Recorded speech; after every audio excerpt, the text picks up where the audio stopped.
मतलब जरदारी साहब ने अभी ऐलान किया, उन्होंने कहा जी मईशत को अगर ठीक करना है तो उससे मुझसे आगे मशवरा लें और मैं मईशत को ठीक कर सकता हूं। तो आपके पास आपके कोलिशन पार्टनर हैं, तो आपने उनसे क्यों नहीं मशवरा लिया अभी तक? देखिए मेरी बात सुने कि सियासत दांव पर लगाकर रियासत को बचाया है। 85 प्लस आपने वजीर रखे हुए हैं, 120 अरब रुपए आप पार्लियामेंटेरियन को दे रहे हैं, तो सर किधर आपने सियासत दांव पे लगाई है? सर बताएं प्लीज। जी तो एक तो ये जितनी आपकी बातें है ना, ये आम आवाम को तो ऊपर से गुजर गई होंगी। जो उन्हें क्या चाहिए, फिर मेरा उन्हें क्या चाहिए? उन्हें चाहिए जो बेरोजगारी और महंगाई के उसमें पिसे हुए हैं, उनको तो चाहिए कि आप मतलब रोटी जो है 5 रुपए की कब करेंगे। उनको तो इससे है ना कि वो तो महंगाई कम हो। और दूसरी बात ये है कि वो कहते हैं कि बच्चा बगल में डंडोरा शहर में, मतलब जरदारी साहब ने अभी ऐलान किया, उन्होंने कहा जी मईशत को अगर ठीक करना है तो उससे मुझसे आगे मशवरा लें और मैं मईशत को ठीक कर सकता हूं। तो आपके पास आपके कोलिशन पार्टनर हैं, तो आपने उनसे क्यों नहीं मशवरा लिया अभी तक? देखिए मेरी बात सुने कि आपने जो फरमाया ना कि उनको वाकई वो आप बिल्कुल सही कह रहे हैं कि उनको इसमें रिलीफ चाहिए। अब रिलीफ गवर्नमेंट सर्टन रिलीफ दे सकती है। अब देखे रमजान शरीफ में 75 बिलियन की रिलीफ गवर्नमेंट ने मोबिलाइज की, वरना वो नहीं होनी थी जो आप आटे के वाले से। अभी भी हमने करीबन 35 बिलियन रखा है। मैं आपको बजट की एक सीक्रेट आउट ही हो गया है इनफ्लो, वो हमने रखा है लोगों के जो कम आमदनी वाले उनको यानी सब्सिडाइज कीमतों में अकॉर्डिंग टू स्कोर कार्ड देने का। आपको पता है रमजान शरीफ में गवर्नमेंट रखती है, गवर्नमेंट का तो लिमिटेड है ना मसाइल जो है। जो आपने फरमाया कि जरदारी साहब ने, तो मैंने भी कल वो देखी है। अब मैं पता नहीं उसका जवाब, तो मैंने उनको फौरी मैसेज किया। मैं क्या $50 बिलियन है, मैंने तो दसना कितने नहीं होते चले आके, मैं तो रिजर्व तो ਵਧਾਵਾਂ ना कि तुम 100 बिलियन ਵਧਾ सकते हो, तो मैं ਛੱਡਣ वाला नहीं। ਤੁਸੀਂ तो ਹੁਣ ਦੱਸ ਦਿਓ, ਮੈਂ ਰਾਤ अकाउंट भेजे उन्होंने आ गया, yes brother I will discuss with you. तो मेरा उनके भाइयों वाला तलक है, तो उनकी अपनी सोच है जी। अब हर एक वो है इज एक्सपीरियंस उनका इतना लंबा जी। वो जो पोस्ट बजट होता है होपफुली कि ना मिली है, मेरा ख्याल काफी नहीं हो गई आज। तो उस पे फिर मैं आपका जवाब दूंगा कि यू विल फाइंड के टोटली जो भी होगी working will be totally based on professionalism, वो हवा में नहीं होगी जी। यार तू ही स्टोरी छापना है वही जी। छोटे छोटे जनाब राणा साहब, एक तो सर 1 जुलाई से 1 जुलाई से बजट शुरू होना है और अगस्त के मिड में हुकूमत पूरी हो जाएगी, तो ये जस्टिफाई आप करते हैं 1150 अरब का PSDP आप इंतखाबात पे असरअंदाज होने की कोशिश कर रहे हैं। दूसरी बात यह है कि इलेक्शन के लिए पैसे कितने रख रहे हैं, सीरियस है। तीसरा आपने कहा सियासत दांव पर लगाकर रियासत को बचाया है। सर 40% पार्लियामेंट रिजाइन कर चुकी है 1.25 साल 1.5 साल पहले।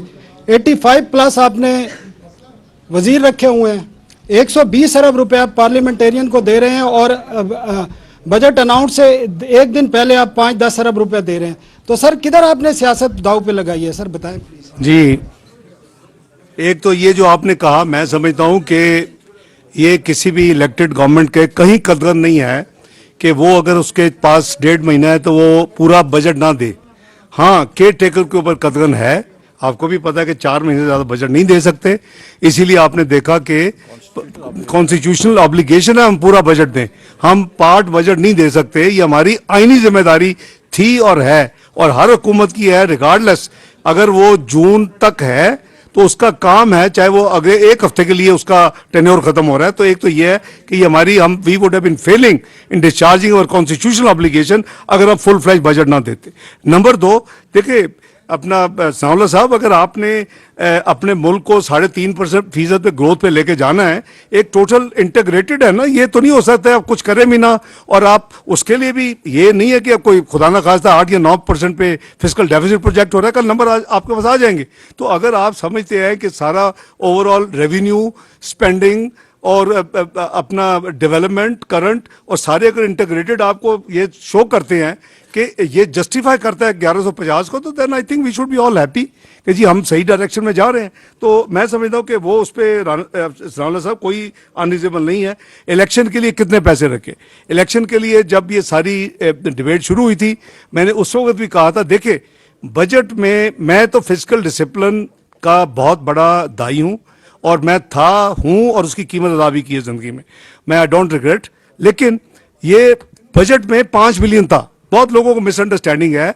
47 बिलियन के करीब budget general election throughout the country at one time, वो कॉस्ट जो थी that had been worked out in consultation with the election commission of Pakistan और हमारी फाइनेंस टीम की काफी उनसे उस दौरान मीटिंग, उस वक्त अभी ये 2 असेंबलियों का मसला नहीं था, और जो नेगोशिएटेड था, मुझे याद है ओरिजिनल 54 था, और करते क्यों जी 54 थी ना, तो और करते करते हम 47 जो भी म्यूचुअली एग्री हुआ उसमें 5 बजट में था वो दे दिया। 42 जो बैलेंस है इंशाल्लाह that has been provided in this budget, जो कि कल पेश होगा, और उनके जो नॉर्मल जो सालाना अखराजात है वो भी उसमें होंगे। तो राना साहब, इस्लामुल्लाह साहब, वो इलेक्शन के पैसे मौजूद हैं। अब आप कह रहे हैं कि जी ये जो एलोकेशन है आप देना चाहेंगे, डेवलपमेंट की जो स्कीम की बात कर रहे हैं आप, ये जो कह रहे हैं कि 1100 अरब कोई हमने गैर मामूली, अभी आपको डार साहब ने भी बताया और मैंने भी बताया कि 2018 में हम 1000 अरब की पीएचडीपी छोड़कर गए थे, और अगर आप इन्फ्लेशन को लें तो असल में इस वक्त जो पाकिस्तान की डेवलपमेंट ज़रूरियात हैं उसके मुताबिक कोई 2000 अरब का डेवलपमेंट बजट होना चाहिए था। तो ये जो 1100 अरब का है ये भी हमारी ज़रूरियात के लिए नाकाफ़ी है, लेकिन ये मिनिमम थ्रेशोल्ड है जो कि हमें अपनी बका के लिए और अपने मुस्तकबिल के लिए ज़रूरत है। और पिछली हुकूमत ने अपनी नालायकी की कुल्हाड़ी सारी की सारी डेवलपमेंट बजट पे चलाई और डेवलपमेंट बजट को 50% कर दिया, जिसका नुकसान हमारे हायर एजुकेशन पे गया, हमारे इंफ्रास्ट्रक्चर पे गया, हमारे डेवलपमेंट के प्रोजेक्ट्स पे गया, कॉस्ट ओवररन्स हुई, कई सौ अरब रुपए की अब इजाफी लागत हमें देनी पड़ेगी। तो हम तो उस सूरत हाल को ठीक करने के लिए हमने इसको 1100 पे रखा है।